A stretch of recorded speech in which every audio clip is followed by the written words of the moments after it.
And among the reasons stocks bounced back yesterday, comments from Nobel Prize-winning economist Paul Krugman. Speaking at the London School of Economics, he said he saw signs that the economy was stabilizing. Things are still getting worse. It's obvious. The unemployment rate in the United States has just hit 9.4%. I never imagined that was going to happen again in my lifetime. But things seem to be getting worse more slowly.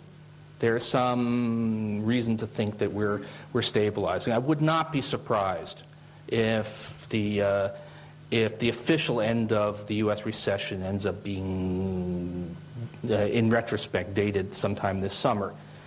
The S&P 500 gained 0.5% in the final hour of trading yesterday, immediately following Krugman's comments, while the Dow erased a 130-point deficit as J.P. Morgan Chase, American Express, and Home Depot all posted gains. Now, Krugman credited the Federal Reserve's programs giving extra liquidity to banks with helping to stabilize the markets. It's a little alarming. You really don't want, in the long run, you really don't want the central bank to be so involved in the business of lending. But it's arguably necessary.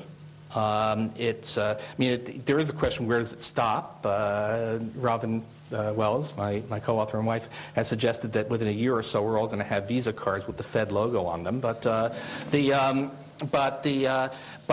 it's something that seemed like a good thing. Krugman, however, still expects high unemployment to be a problem for some time.